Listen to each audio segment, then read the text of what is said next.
Olá, boa noite. Estamos entrando, vamos aguardar, né? Estamos informando aos nossos amigos e amigas que nós iniciamos. Boa noite, Roberto Henrique. Seja bem-vindo, filhão. Tudo bom? Boa noite, Fabiola. Xanda, lá de Boston. Boa noite. Boa noite, a Kátia, a Wanda. Boa noite. Estamos começando aí, Ana Lúcia. Boa noite. Vamos aguardar uns minutinhos para o pessoal entrando. Dioneia Brasil, seja bem-vinda.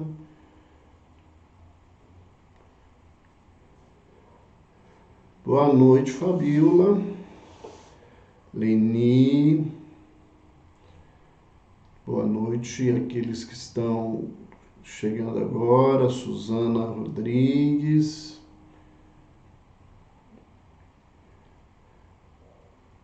Adriana. Stefane.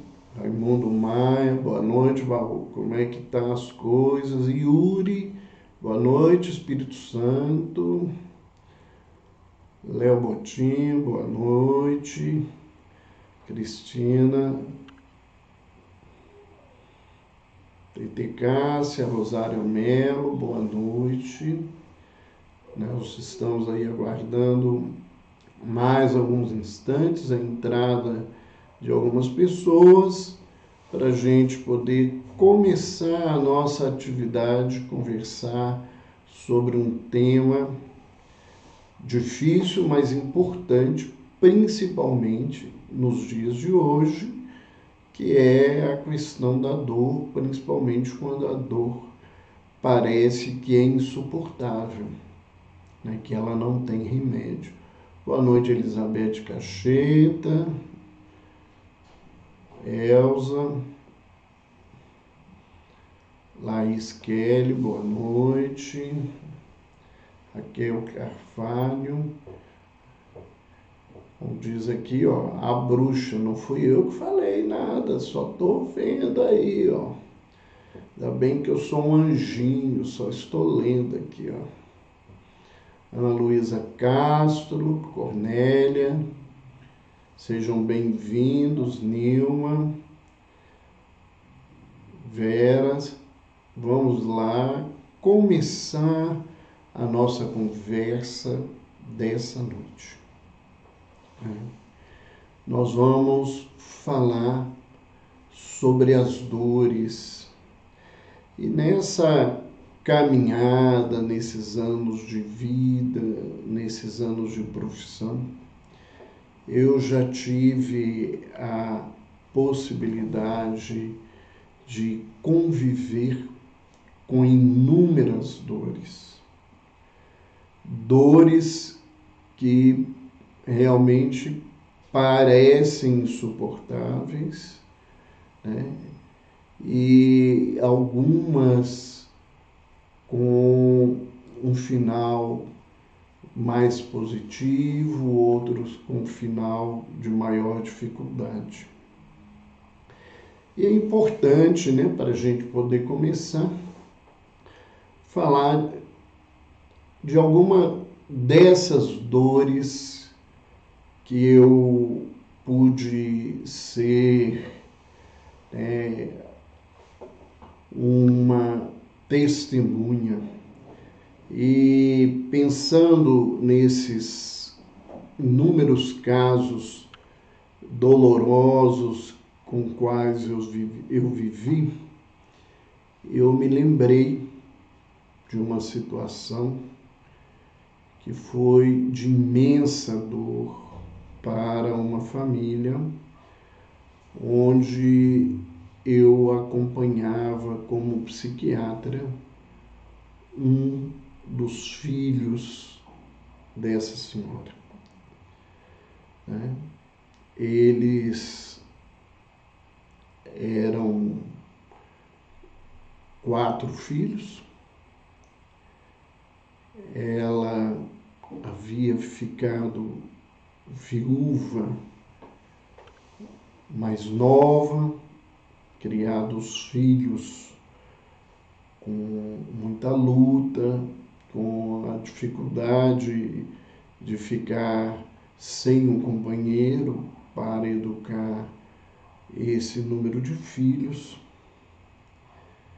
E com a esperança, né, que eles crescendo, se tornando adultos, eles pudessem participar da família de uma maneira mais efetiva e com isso reduzir, né, as lutas, as dificuldades que ela vivia. Mas a vida nos traz experiências, nos traz desafios que muitas vezes as respostas não chegam a nós com tanta facilidade. E um deles, que era um dos mais inteligentes, quando se aproximou da faixa dos 18 anos, começou a apresentar sinais de adoecimento psíquico. Esses sinais foram se agravando e foi diagnosticado, então, um quadro psicótico, um quadro de esquizofrenia, onde esse rapaz foi perdendo a capacidade de muitas coisas. Ele ouvia vozes, ele tinha crises de agitação, de agressividade, e muitas vezes ele precisou ser internado por causa dessa situação. E fora da crise, ele era uma pessoa até muito doce no contato e muito preocupado com a mãe. Na história dessa família, um dos irmãos foi desenvolvendo, né, dentro desse aspecto social que é comum, um quadro de envolvimento com o álcool, e ele chegou a um determinado momento em que o alcoolismo tomou conta dele e a situação daquela senhora ficou ainda mais séria, porque ela passou a ter que enfrentar, né, a condição psicótica de um dos filhos, com essas alterações de humor, com essas alterações imensas de comportamento. E o outro irmão também dando muito trabalho, muitas dificuldades. E eu me lembro que numa das crises que o rapaz teve, ele foi internado aos meus cuidados no Hospital Espírita André Luiz, muito agitado, com muita dificuldade. E quando ele melhorou e ele percebeu o que estava acontecendo com a mãe, o sofrimento, ele se sentia muito culpado, porque ele acreditava que ele era um grande causador de problemas para a mãe e que ele precisava sair da vida dela de alguma forma para que ela não sofresse mais.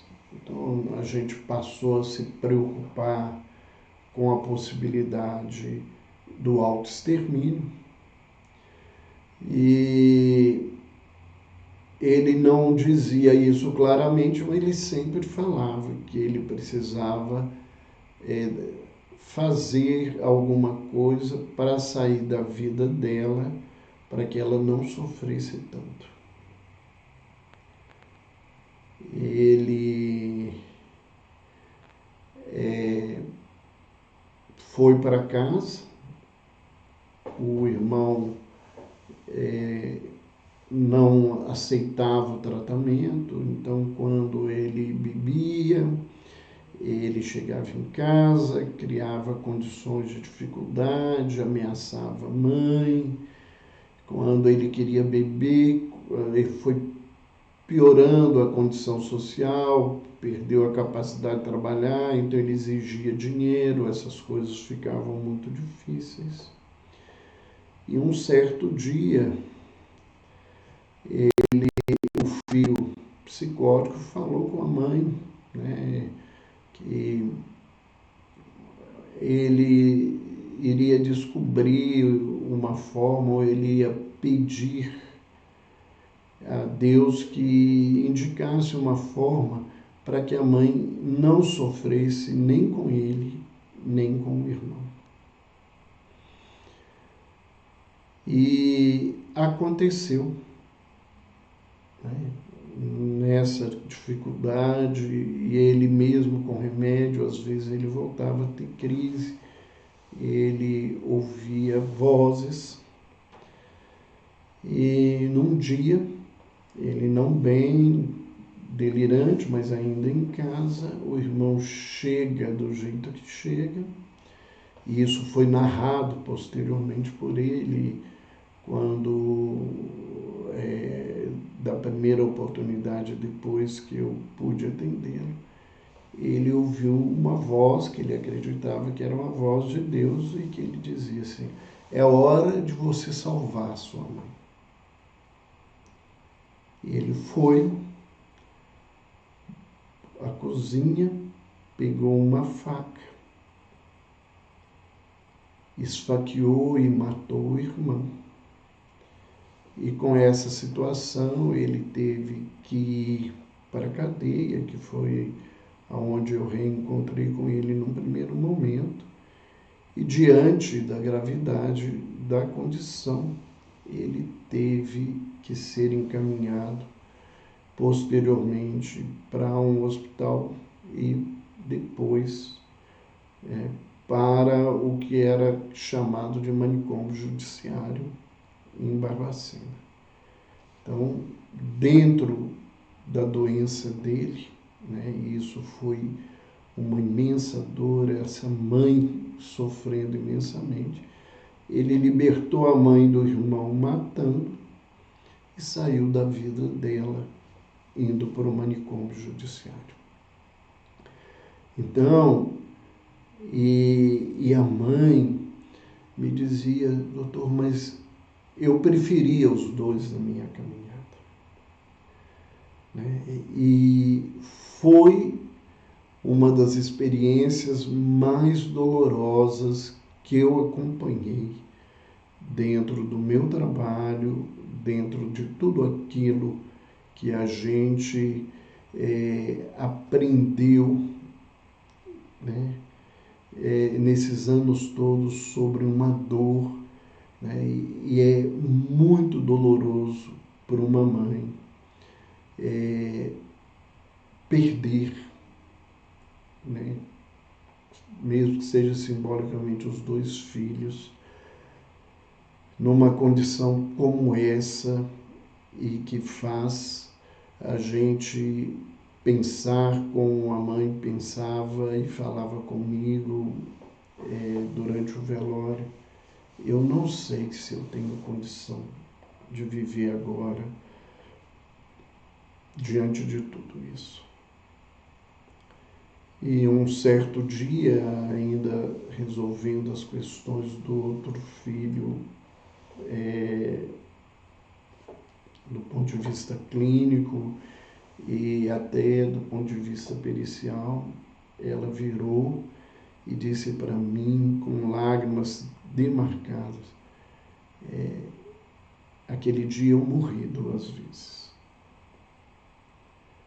Então são essas as questões, essas dores e que hoje se acentuam, que a gente vai conversar um pouco, né? Para a gente pensar quando a gente fala de dores, né?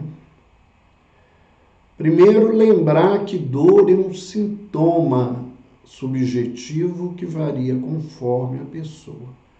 Quando a gente fala de sintoma, né, em medicina você tem sinais e sintomas. Os sinais são aquelas coisas que as pessoas relatam e apresentam e que a gente pode constatar. Então, quando alguém fala que ela está com a mão inchada, eu posso observar a mão e ver se ela está ou não edemaciada. Mas alguém que te diz que está com dor, não tem como verificar. Então, o inchaço, o edema, é um sinal. A dor é um sintoma, ela é subjetiva. Eu não posso negar e dizer que uma pessoa não está sentindo dor, né? A gente vê muitas vezes as pessoas dizem, isso é fingimento, né? Pode ser, mas nós não temos como dizer se é ou não. E lembrar que essa dor, ela varia conforme as pessoas. Então, uma mesma doença ou lesão, ela pode causar graus variados de dor nas pessoas acometidas. Então, uma pessoa com uma dor de dente, ela pode apresentar uma dor muito intensa e que ela acredita ser insuportável, e uma outra pessoa também com uma dor de dente, com um tipo de lesão semelhante no dente, ter condições de tolerar essa dor e até achar absurdo o outro estar sentindo insuportável, porque ela dá conta de lidar com essa dor. Por outro lado, né, uma mesma lesão pode, conforme a sua intensidade, provocar mais ou menos dor. Um cálculo renal grande, certamente, né, na grande maioria das vezes, vai causar desconforto e dor maior do que um cálculo renal pequeno. A dor, ela pode se apresentar de diversas formas e as narrativas, elas são diferenciadas, né? E eu muitas vezes nas minhas anamneses, em vez de interpretar a dor, eu gosto de anotar como a pessoa relata a sua dor. Então, algumas pessoas têm dor tipo pressão, uma pressão no peito, uma pressão na cabeça, né? Você pode ter uma dor latejante, né? Que vai latejando, como é a questão da enxaqueca. Você pode ter dores que são intermitentes, elas vêm e vão. Existe um tipo de cefaleia, muita dor, chamada cefaleia em salvas, que elas vêm, parece que para, volta aquela dor, né? Ela é intermitente, né? Você tem dores que são dilacerantes, né? Parece que está dilacerando o tecido, né? Então, são formas bastante diferentes que as pessoas apresentam. Uma dor pode ser aguda, né? Você tem as dores crônicas que caminham na vida das pessoas esse número de dores crônicas com o envelhecimento da população, elas estão aumentando, porque à medida em que as pessoas vivem mais, né, os desgastes do corpo, as doenças que surgem com o envelhecimento, trazem dores que às vezes vão acompanhar a pessoa até o falecimento. Tem dores que duram poucos instantes, pode ser até uma dor intensa, mas que às vezes desaparece. Tem dores que são de longa duração, né? E tem dores que são intermitentes. Às vezes você tem um quadro, a dor vem, a dor desaparece, né? Então, nós temos diversos tipos de dores. E nós temos as dores que são físicas e as dores que são emocionais. Só para nossa curiosidade, né, nós não vamos nos ater a falar sobre elas, mas estudando e pesquisando para a gente poder conversar, a gente tem sempre que ver muitas coisas para poder dizer com tranquilidade aquilo que a gente quer falar nesses nossos encontros. Eu fui procurar quais são as dores físicas consideradas mais intensas, que são vistas como quase insuportáveis na vida das pessoas. E é muito interessante porque conforme o profissional, conforme a fonte, a gente tem listas diferentes de dores. Mas o que eu achei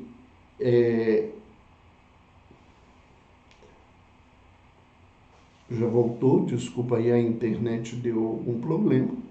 Mas o que eu achei interessante para a gente pensar é que todas as listas têm uma dor que ela é comum a todas elas, que é a cólica renal. A dor do sofrimento renal, que é muito intensa, né? Mas entre as dores mais intensas dentro da medicina, a gente tem a fibromialgia, a neuralgia, né? A dor dos nervos pós a herpes zoster, né? Que parece que queima o lugar.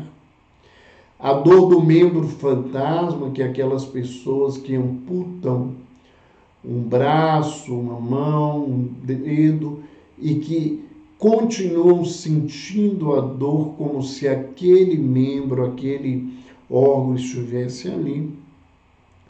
A dor da neuralgia do trigêmeo, né? Que o trigêmeo é um nervo que passa nessa área, que ele inerva essa área e é uma dor violenta. A enxaqueca, a dor de dente, né? Eu já vi gente sem anestesia pegar um alicate e arrancar o dente de tanta dor, né? A enxaqueca, a dor da gota, né? Que é uma dor de articular e ela é provocada pelo aumento do ácido úrico. A dor do parto, dizem que a dor do primeiro parto ainda é maior do que a dor dos outros partos, provavelmente porque você já esperou e sabe o que vai acontecer. A dor da cefaleia em salvas, um quadro raro, né, que às vezes acontece pós-cirúrgico, mas pode ser provocado também pelo tabagismo, que chama síndrome de dor complexa regional, principalmente nos pés e nas mãos, provoca edema, fica vermelho e é bastante doloroso. A dor do infarto, né, do miocárdio, infarto do coração, e a dor que é resultado da queimadura. Então, essas são as dores físicas que são consideradas insuportáveis. Algumas podem desaparecer, outras podem estar presentes conforme a complexidade para o resto da vida da pessoa. Mas qual que é a pior dor? A dor física ou a dor emocional? Os maiores estudiosos são praticamente unanimidade em dizer que a pior dor não é a dor física, é a dor emocional. São as dores psíquicas, fruto das vivências, dos relacionamentos, das situações vividas pelas pessoas. Né? E por que essa dor, a dor emocional, é mais impactante do que a dor física? Então, uma estudiosa, uma psicóloga chamada Gay Winch, no Psychology Today, ela escreve um artigo em que ela levanta exatamente alguns aspectos por que essas dores são tão pesadas na vida. Primeiro, a dor emocional, ela é mais dolorida e mais difícil e mais vívida na vida da criatura, porque as memórias desencadeiam a dor emocional, mas não a dor física. Se você teve uma imensa dor de dente, arrancou o dente ou tratou do canal, do que foi, e não teve mais a dor de dente, se você lembrar que teve a dor de dente, o lugar não vai doer. E aí nós entramos nesses aspectos que a gente, né, quer comentar. Porque se lembrar de um abuso, se lembrar de um relacionamento que terminou, da perda de um pai, de uma mãe, de um filho, de um irmão, de um companheiro ou companheira, aquela dor volta. Ela pode não voltar tão intensa, mas ela volta a se manifestar. Então, quando nós vivemos uma dor emocional, né, ao lembrar do fato que a desencadeou, né, vem a nós a dor, algum incômodo, um desconforto, e algumas pessoas, inclusive, perdem o controle emocional. Muitas pessoas não conseguem contar esses fatos porque a dor retorna tão intensamente que elas perdem o controle. Um fato que se relaciona muito com isso são os casos de abuso, principalmente os casos de abuso na infância por familiares, que são a maioria.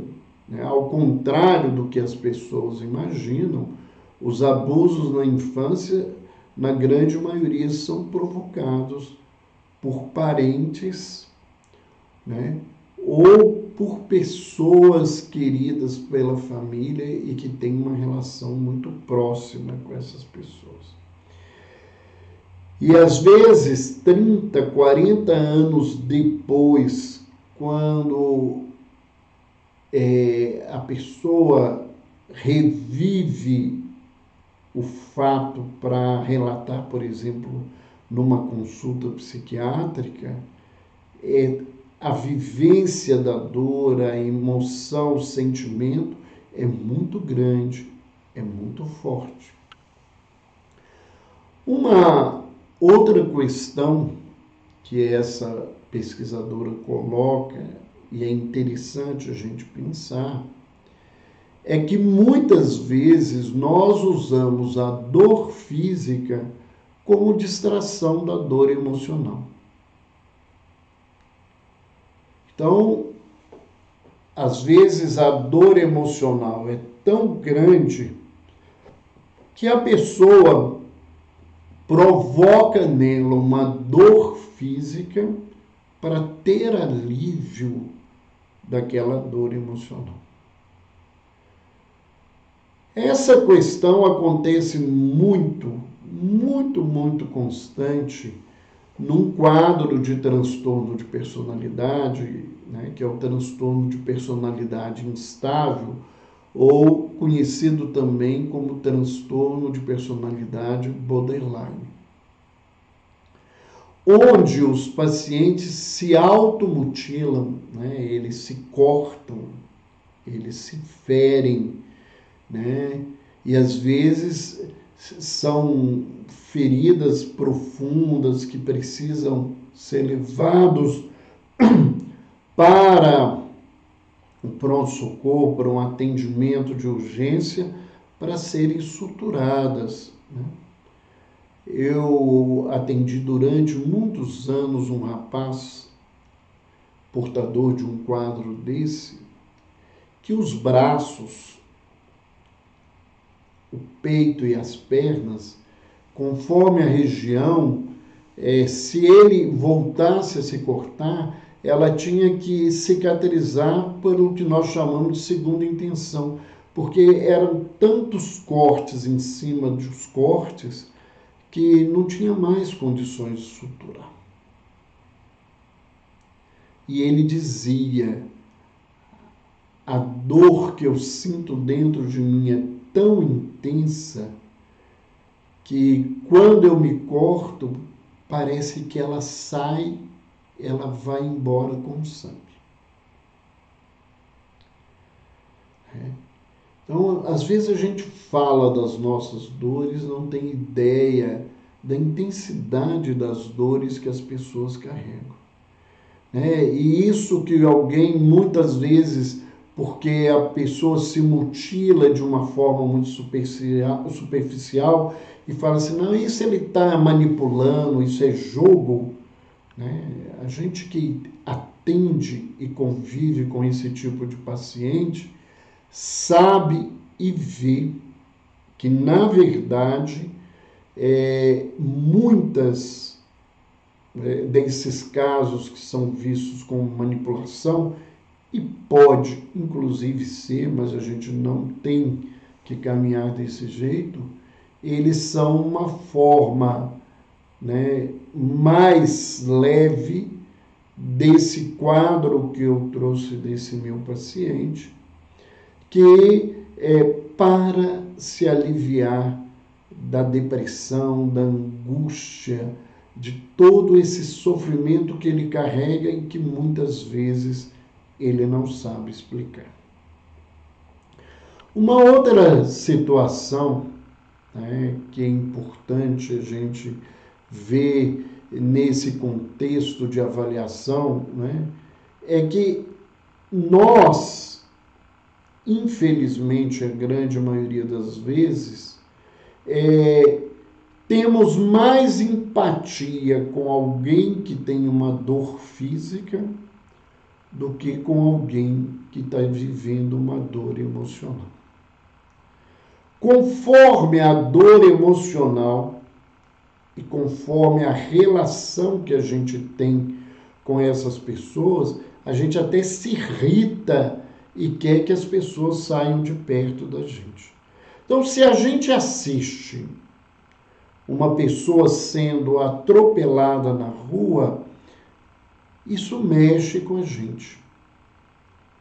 Mas muitas vezes a gente assiste um patrão agredindo e humilhando um funcionário e isso não mexe conosco da mesma forma que aquele atropelamento.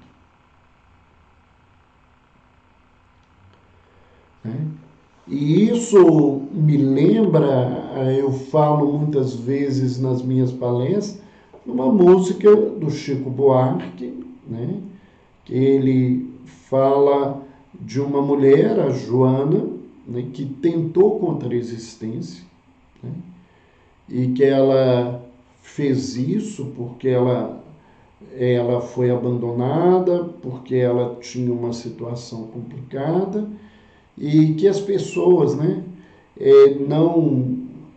não levam a sério aquela condição dela, e ele fala no final da música, né? Joana era uma mulata triste que errou na dose, errou de João, né? Ninguém ligou, ninguém olhou para a dor que era o seu mal, porque a dor da gente não sai no jornal. Então, muitas vezes nós vemos ações e a gente não consegue, por não se disponibilizar, por não se colocar no lugar do outro, ver essa dor que faz com que as pessoas façam isso. Eu ouço muita gente falar assim, fulano, ele tentou contra a vida porque ele é corajoso. Não. A grande maioria das pessoas tentam contra a vida porque a dor é tão intensa que elas acreditam que a morte é capaz de aliviar aquilo tudo que ela está vivendo. Uma outra coisa grave nas dores emocionais é porque a dor emocional ela provoca ecos da sua manifestação. O que eu quero dizer com isso?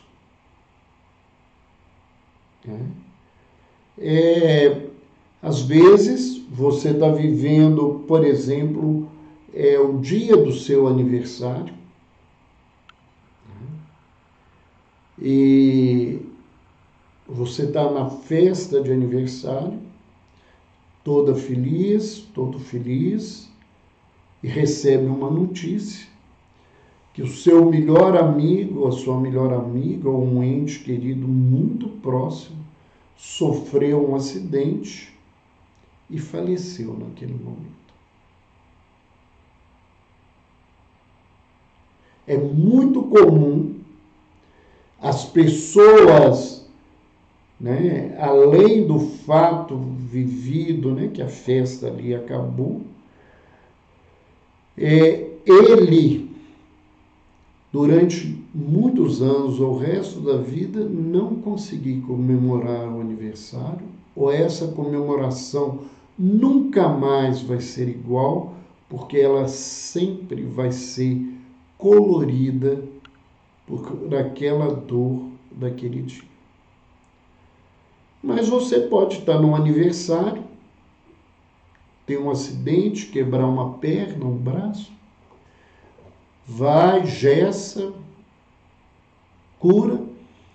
Isso não vai ser motivo mais nenhum de você no próximo ano não comemorar. Às vezes, não, agora eu tenho que comemorar porque o ano passado eu quebrei o braço e me atrapalhou. Né?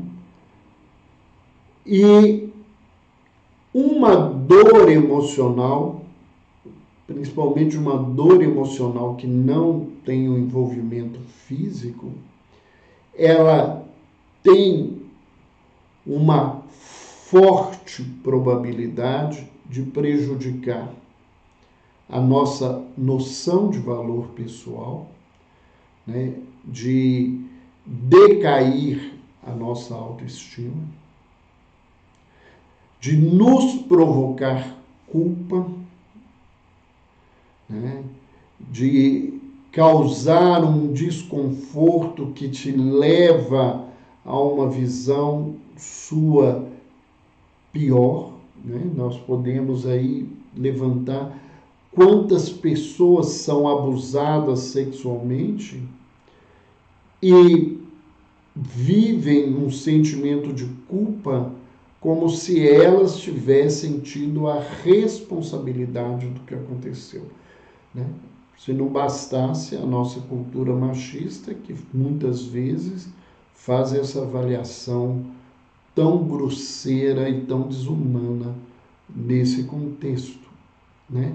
Mas ele não provoca esse prejuízo só nesse sentido. Essa dor emocional, ela pode comprometer a nossa saúde mental a longo prazo, causando um adoecimento, né? Que a gente vê, por exemplo, em determinadas situações traumáticas, uma pessoa que é sequestrada, uma pessoa que sofre um assalto de mão armada, que mesmo que não tenha lesão nenhuma física, e que isso provoca um adoecimento na vida da pessoa. Então, esses fatores, eles nos mostram que a dor emocional, ela é muito mais intensa e ela conduz a muito mais situações de dificuldades do que a dor física. Quando a dor emocional não faz surgir doenças, né, chamadas doenças psicossomáticas, em que você faz uma avaliação clínica, exame, não localiza nada, mas a pessoa tem dor, traz essa situação, né? Alguém está nos dizendo aí da sensação de aperto grande no peito, né? A gente, quando fala de dor, a gente fala desse desconforto, né? E a gente tem que entender que a nossa proposta não é de causar, para causar esses apertos, né? A nossa proposta é para a gente pensar nas nossas dores, pensar nas dores que as pessoas carregam na vida e ver o que a gente pode fazer, né? Porque a dor emocional, ela está vinculada a essa questão da memória, né? E essas situações, essas vivências que provocam essas dores, elas permanecem. Há uma psicóloga da Universidade de São Paulo, chama-se Sueli Damergian, ela fala uma afirmação que eu acho muito importante. Ela diz assim: a dor física, você pode tomar um remédio e passa. Já a dor emocional não vai passar nunca. O sofrimento psíquico é muito mais intenso que o próprio sentimento, o sofrimento físico, porque você tem a memória que fica cobrando o tempo todo, né? Nós temos que pensar nisso, né? As coisas que estão vinculadas ao psiquismo, às vezes, são muito mais graves do que aquelas coisas que estão vinculadas à questão física. Eu falava disso quando, numa das nossas conversas, né, que está inclusive no Instagram, depois quem quiser assistir, sobre pornografia na internet, a gente falava que muitos estudiosos e que o próprio Senado americano considerou o vício da pornografia da internet muito mais grave que as outras viciações, né, a dependência química, porque você, meses depois de não estar frequentando a internet e buscando a pornografia, essa memória, essa visão que você escutou, aquilo que ficou, ele está dentro de você. Então, esse fator, né? A situação que foi a causadora do sofrimento emocional, ela conserva uma memória.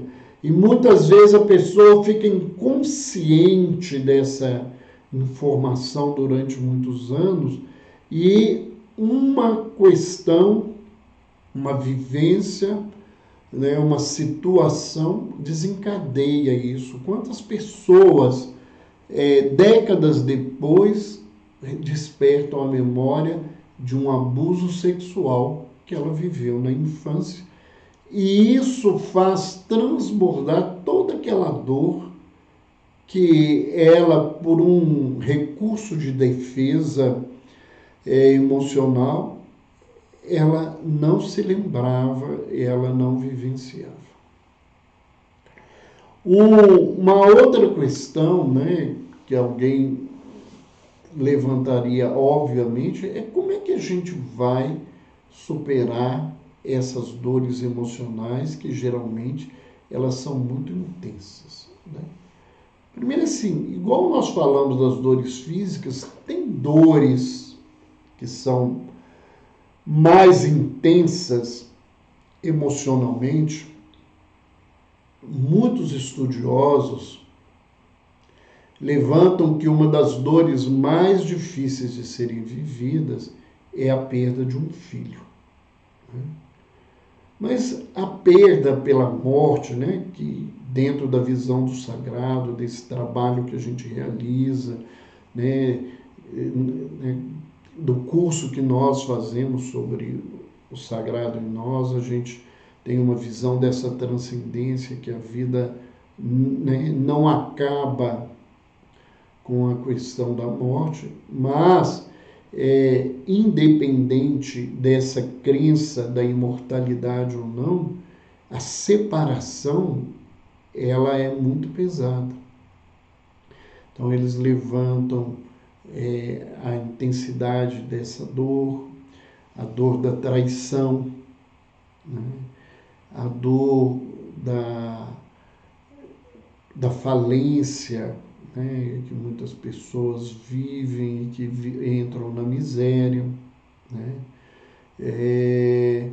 São dores, a dor dos abusos, né, dessas vivências de abuso, principalmente os abusos físicos, e não precisam ser só abusos sexuais, mas as formas de agressão, elas são muito intensas, né? Então, como é que a gente pode superar essas dores? Vamos nos lembrar que os sentimentos, eles falam sobre as nossas verdades internas. Por que muita gente não quer dar atenção para o sentimento? Por que as pessoas preferem o intelectualismo, a racionalidade? Isso é ligado à inteligência, né? Pela interpretação das pessoas, né? E muita gente que nós consideramos inteligente, elas se escondem completamente dos seus sentimentos, porque ouvir os nossos sentimentos é ouvir as nossas verdades. E nem sempre nós estamos dispostos a ouvir as nossas verdades. O que acontece é que quando a pessoa escolhe não ouvir os seus sentimentos, ela se incapacita de se conhecer na totalidade. Porque muita gente, né, se apresenta na vida com uma prepotência, uma arrogância, e as pessoas viram e falam assim, ela acha que ela está, né, numa expressão muito mineira, né, que eu sei que tem muita gente aqui que não é daqui, né, nós estamos vendo agora mesmo a Xanda comentando ali, né, lá de Boston, falando, essa pessoa parece estar por cima da carne seca, né, tá, com tudo. E ela não se ouve porque, na verdade, ela se faz arrogante e pedante para esconder a sua baixa autoestima.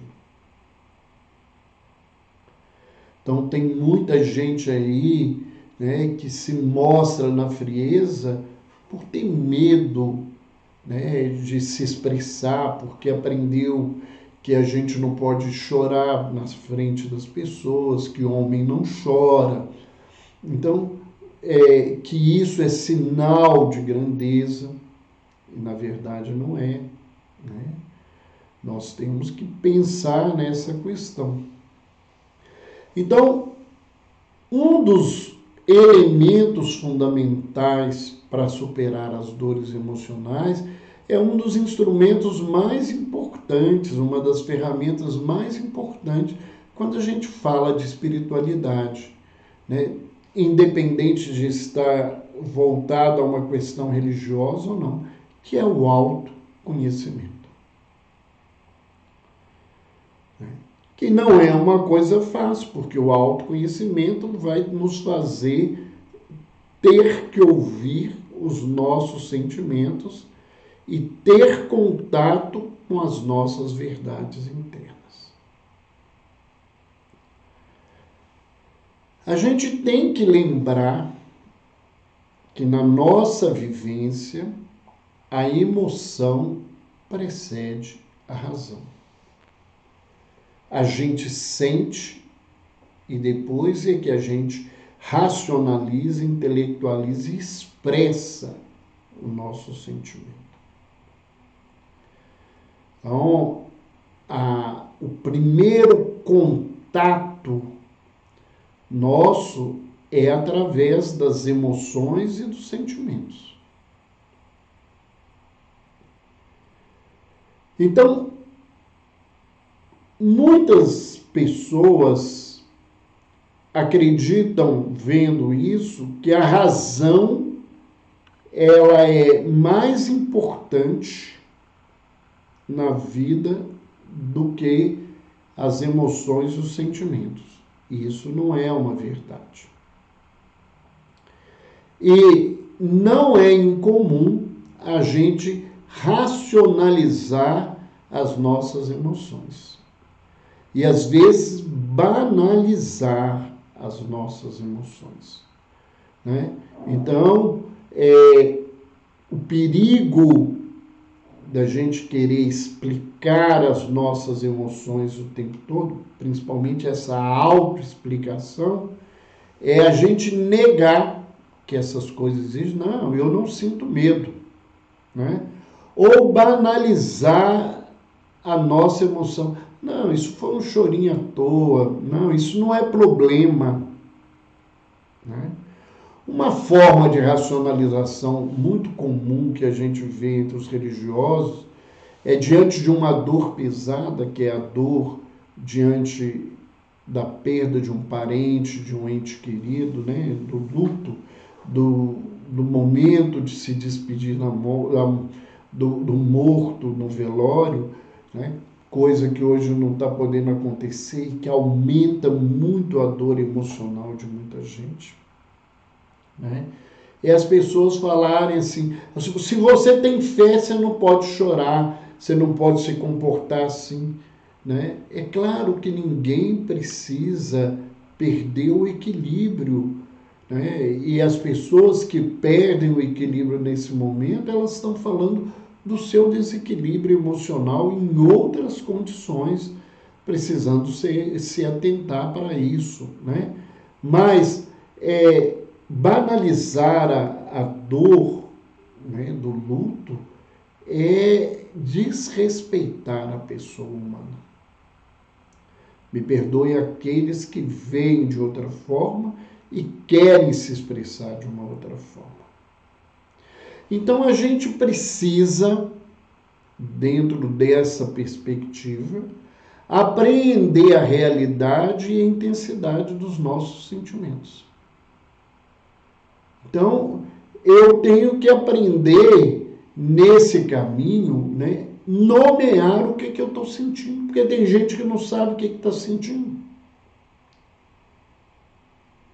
Não sabe o que é medo, não sabe o que é ansiedade, não sabe o que é raiva, não sabe o que é alegria, né?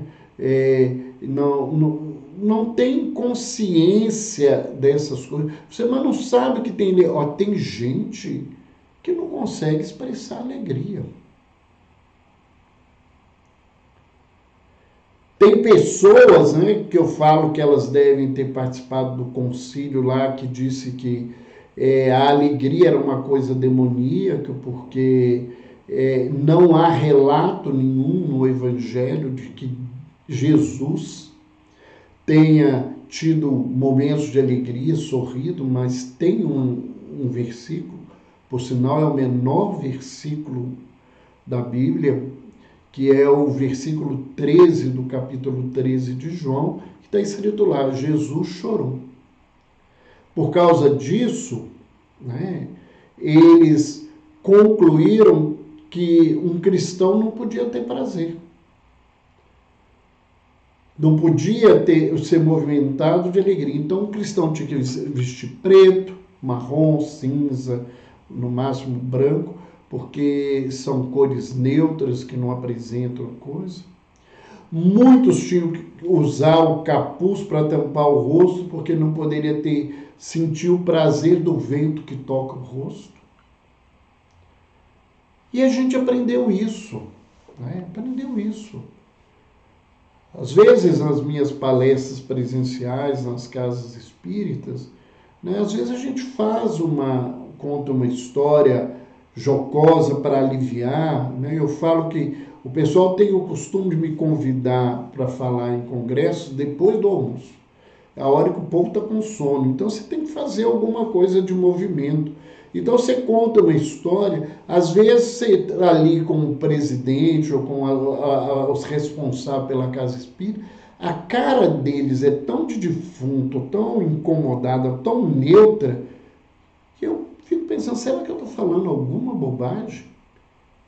Porque essas pessoas acham que não manifestar alegria é sinal de seriedade e de evolução espiritual.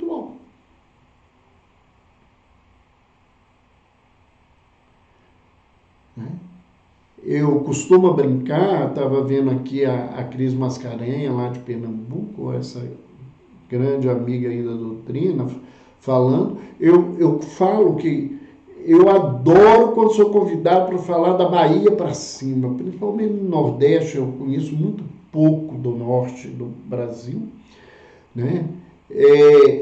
Porque a leveza do nordestino, a maneira alegre que ele leva a doutrina, aquilo nos leva a se aproximar mais de Deus. E de Minas para baixo, a gente vai vendo assim, piorando a seriedade, a dificuldade, a austeridade, parecendo que isso é sinal de crescimento espiritual. Então a gente tem que pensar nessas coisas. E a gente não sabe identificar o que eu sinto, né? Eu me escondo dessas coisas quando me identifico. Então a gente precisa identificar o sentimento e vivenciá-lo, né? Para refletir, né? Através da razão, sobre o contexto do que aconteceu, as causas e os impactos, porque isso é importante para a gente superar as nossas dores. Uma outra coisa que é importante diante da dor é aceitar a nossa falibilidade, que nós não somos infalíveis. Nós não somos onipotentes, nós não somos capazes de resolver tudo, nós não somos capazes de proteger todo mundo, porque isso é muito comum, quando as pessoas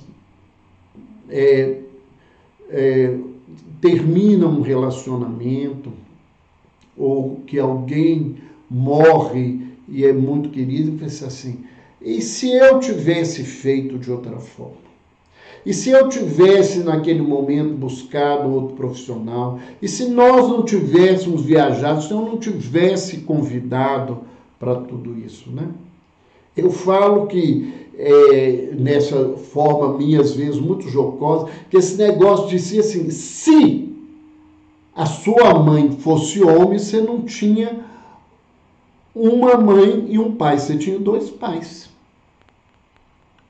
Se é uma coisa que eu não tenho esse controle na vida. Nós arrumamos isso porque nós não nos deixamos entender que nós não temos essa falibilidade. E nós não vamos dar conta de tudo e resolver tudo na vida. Né? A Xana está colocando assim, principalmente as mães, eu falo que mãe tem uma especialidade, né? Pouca gente tem achar culpa, né? As mães levam os filhos para mim e falam assim, o que eu fiz de errado? Eu falo assim, por quê? E às vezes, quando eu tenho mais liberdade, você acha que você é tão importante assim na vida, que você é capaz de atrapalhar a vida de todo mundo ou resolver a vida de todo mundo? A gente não está nesse lugar, não está nessa condição, né? Uma outra coisa, né, que a gente tem que aceitar, né, ao integrar esse sentir à nossa existência, né, a gente precisa integrar isso. Porque fazendo isso, compreendendo as nossas limitações e associando o existir com as coisas que acontecem e que nessa existência há provações, há lições, há desafios, que muitas vezes nós não entendemos o porquê, mas eles têm um sentido, porque se a gente acredita que existe um Deus, né, e que há um Criador e que ele é a suprema inteligência, ele é a onipotência, tudo que acontece tem uma utilidade, eu preciso buscar isso. Então, se eu consigo ver isso, a gente sai mais fortalecido diante da adversidade e das contrariedades da vida. Se ao invés de eu ficar catando culpa ou acusando as pessoas, eu procurar entender por que disso na minha vida, o que isso está querendo me ensinar, eu vou sair desse lugar. Porque muitas vezes a gente sofre muitas dores, né, tendo a consciência que a gente ia sofrer essa dor. Né? E a gente não se prepara para isso.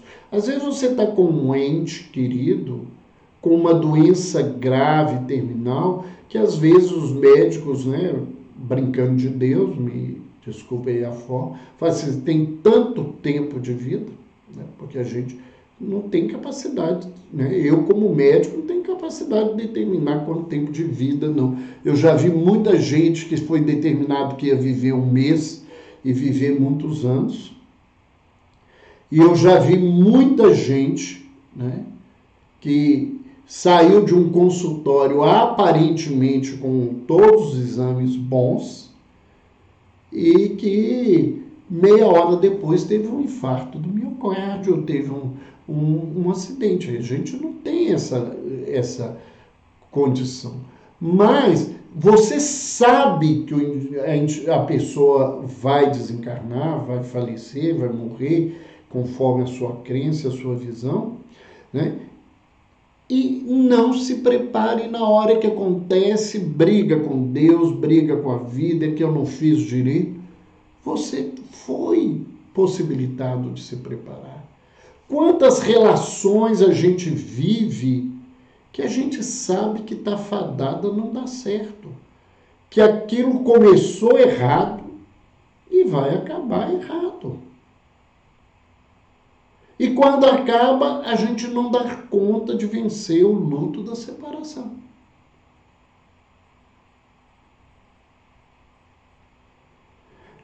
Então, nós temos que aprender isso, né? Nós temos que aprender um exercício de disciplina. Que exercício é esse, né? Que os sentimentos mais intensos devem refletir o nosso momento presente e não ficar carregando as dores passadas, principalmente se elas não foram elaboradas.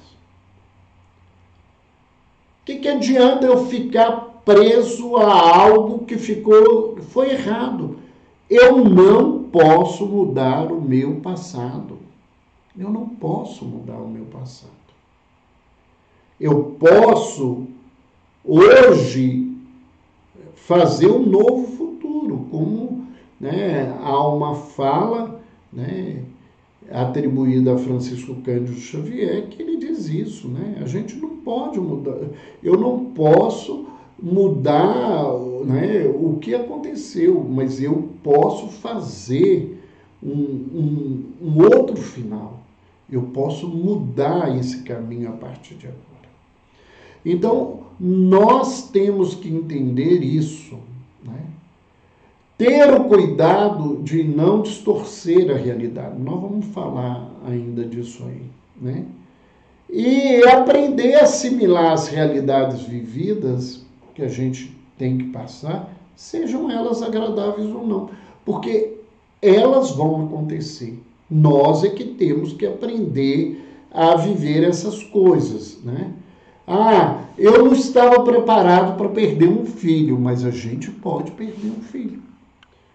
Eu não estava preparado para minha mãe morrer, mas nós temos a possibilidade, e é muito maior, dos nossos pais morrerem antes de nós do que o contrário, pelo menos dentro da estatística da vida, né?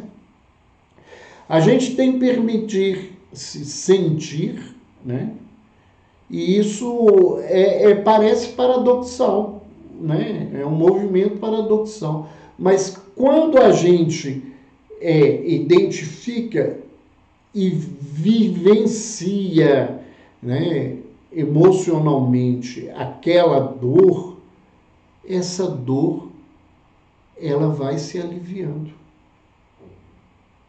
né? Ela vai se aliviando. E hoje há trabalhos noutros sentidos, né? Quando você consegue nomear o medo, né? O seu cérebro te dá um alívio.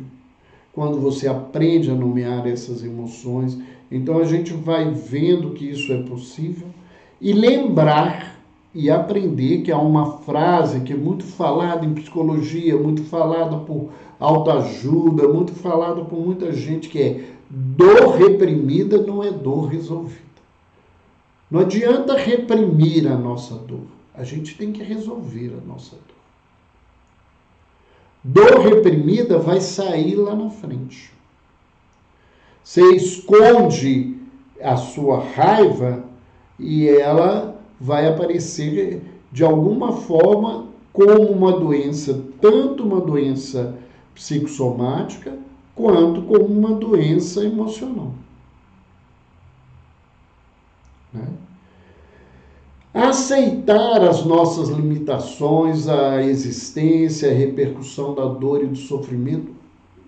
Não adianta você querer que não exista dor e não exista sofrimento, né?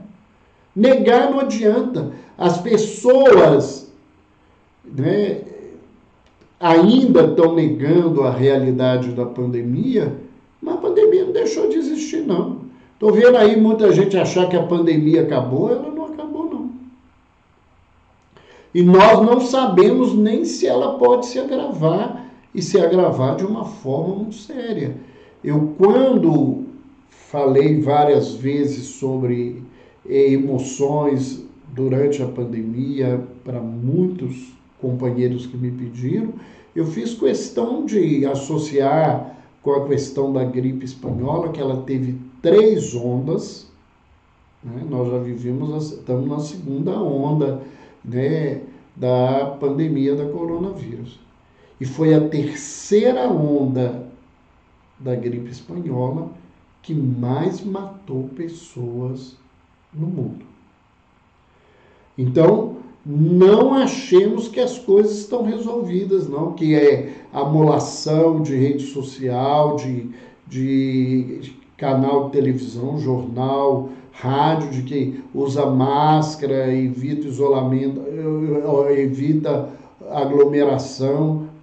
Isso tudo é ainda importante mesmo para quem está vacinado como eu, que já tive a oportunidade como médico, eu já ter recebido a segunda dose, mas a gente tem que ter os mesmos cuidados, a mesma situação, né? Então, não adianta a gente querer negar, porque nós não somos autossuficientes. Então, às vezes, a gente precisa de ajuda para enfrentar a dor e a gente não é onipotente. A gente não tem força e não adianta achar que a gente dá conta da dor sozinho. Às vezes, a gente precisa de um colo para chorar.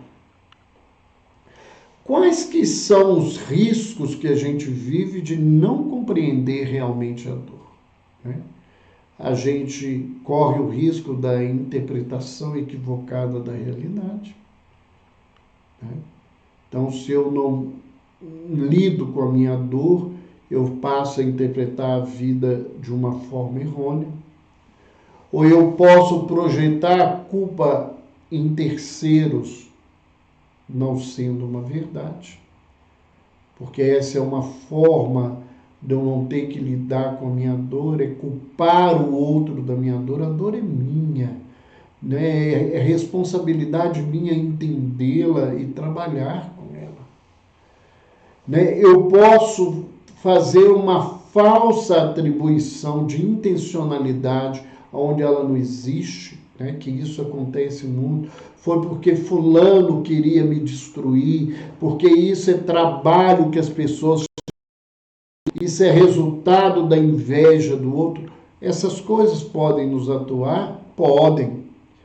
Mas, na verdade, muitas vezes a gente coloca isso para não lidar com a responsabilidade nossa, que é o fato de atribuir ao demônio, atribuir aos espíritos maus, a responsabilidade, atribuir ao obsessor a responsabilidade que é nossa diante dessa dor, né?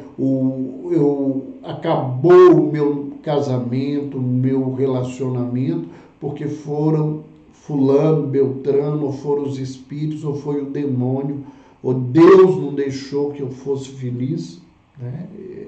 Muitas vezes não lidar com a minha culpa, com a minha raiva, com o meu medo, com a minha fragilidade, né? Essa não atribuição faz a gente distorcer os fatos, ler as coisas erradas, ver as coisas de forma errada, provoca esse disfarce dos sentimentos e aí a gente passa a vida internamente doente, fingindo que está tudo bem.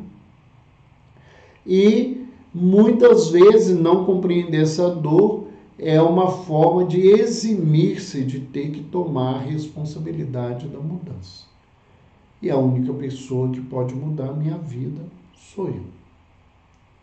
Sou eu que posso trocar os meus sentimentos por sentimentos mais nobres, posso mudar o rumo desse caminho, dessa dor. Por mais que essa dor seja intensa na nossa vida. Então, eu li um poema na internet e era muito grande, eu não queria colocá-lo aqui, mas eu queria citar uma parte desse poema, fui procurar saber quem era a pessoa, descobri um rosto, parece novinho, de uma garota muito bonita, ela chama-se Gabriela Tosetti, que escreveu esse poema, não consegui mais nenhum dado sobre ela, e ela escreve assim: a tempestade nunca é eterna, e o sol também não. Mas tudo passa para a nossa evolução. Então, é esse o caminho.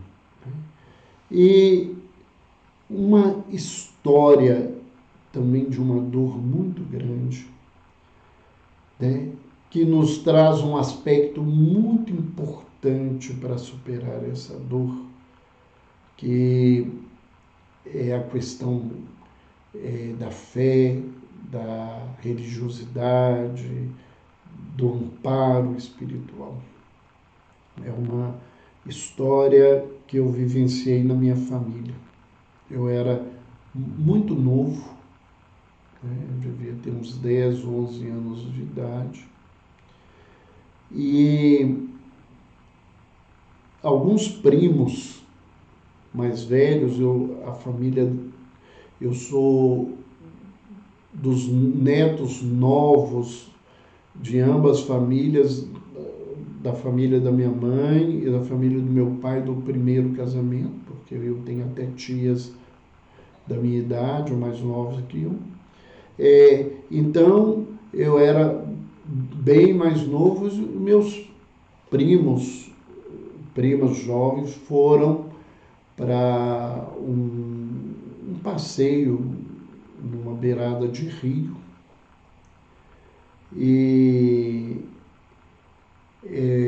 um dos casais, o meu primo com uma namorada, eles estavam sentados à beira do rio, havia chovido muitos dias e aquela coisa, e desbarrancaram e eles caíram no rio. E o que acontece é que ela não sabia nadar. Então ele se apavorou provavelmente e conseguiu ampará-la, e vinha um barco, eles gritaram, ele veio e pegaram ela. E quando voltaram para buscá-lo, ele desapareceu.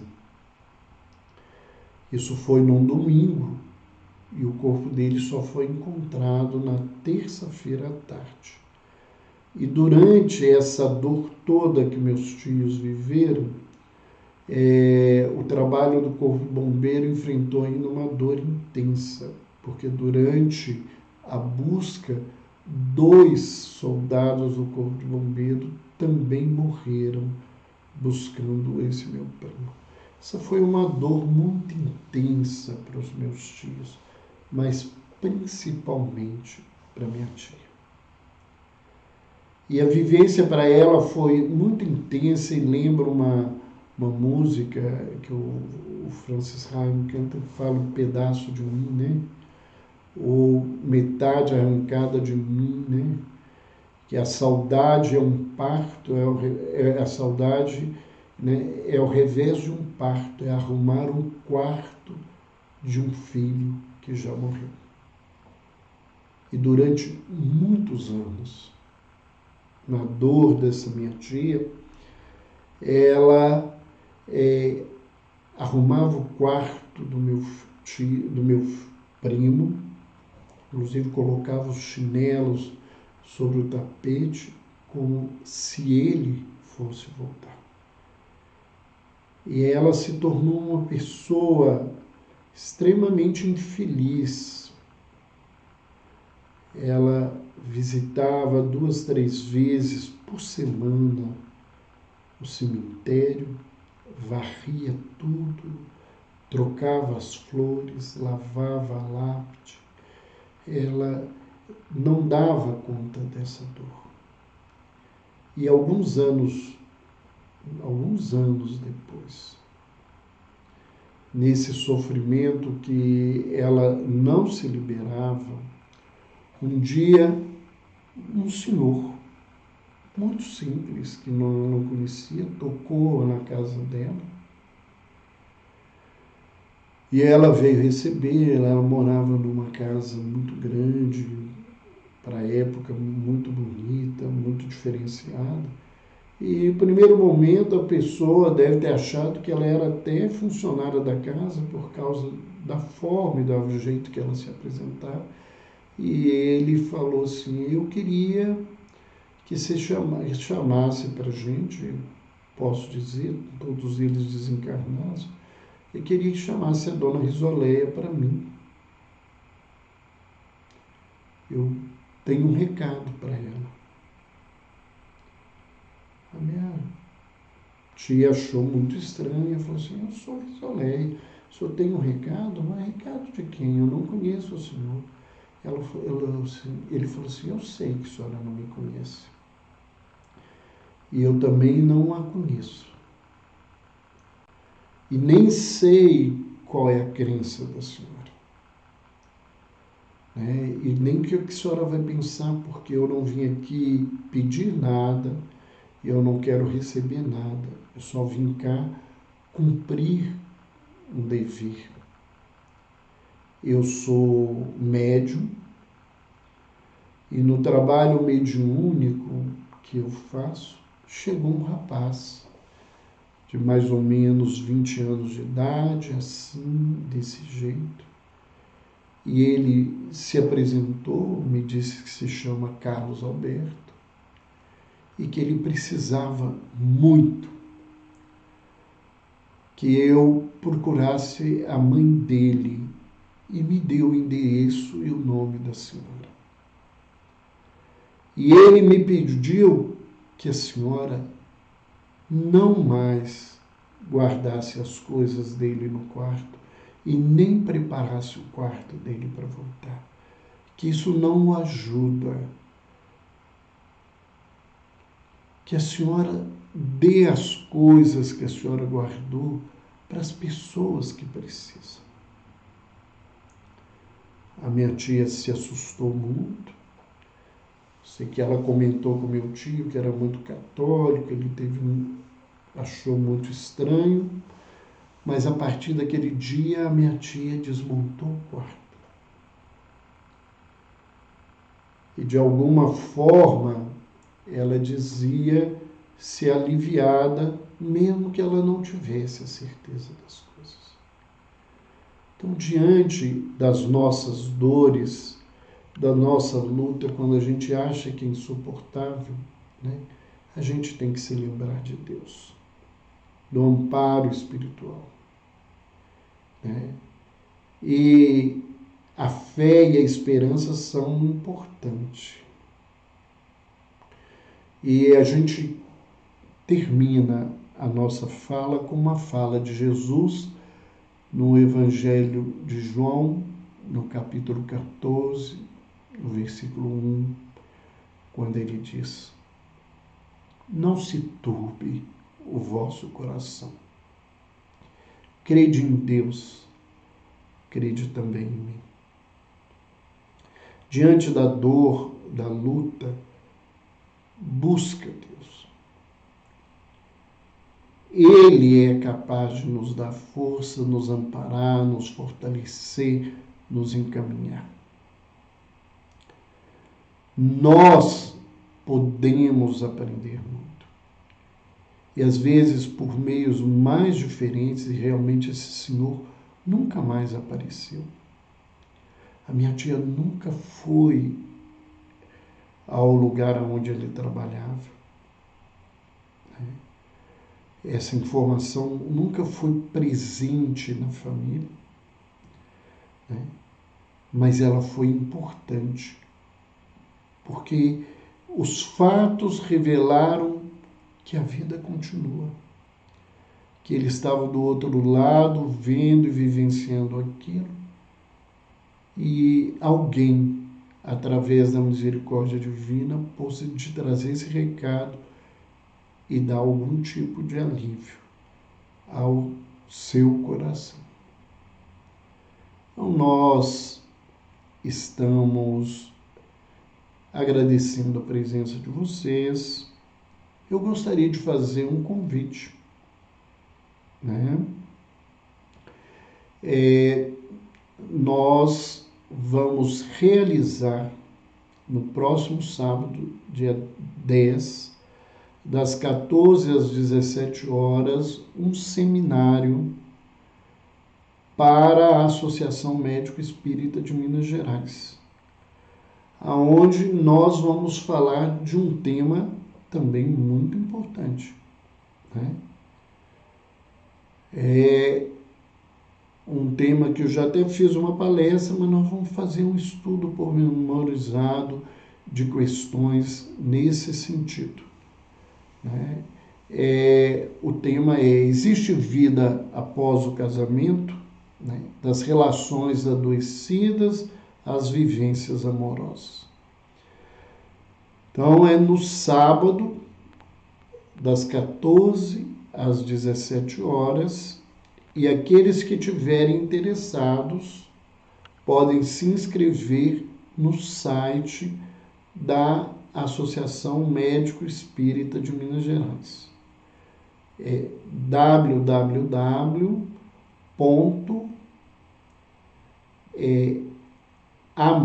né? ameng.org.br.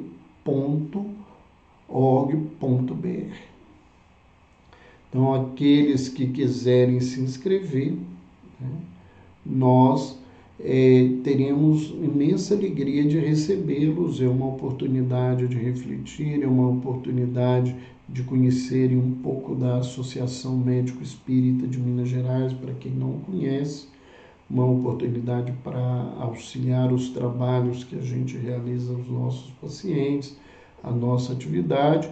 A Lau colocou a inscrição, vamos ver, voltar aqui se a gente consegue fixar, enquanto a gente termina aqui, isso, fixar a Lau colocou para nós www.ammg.org.br.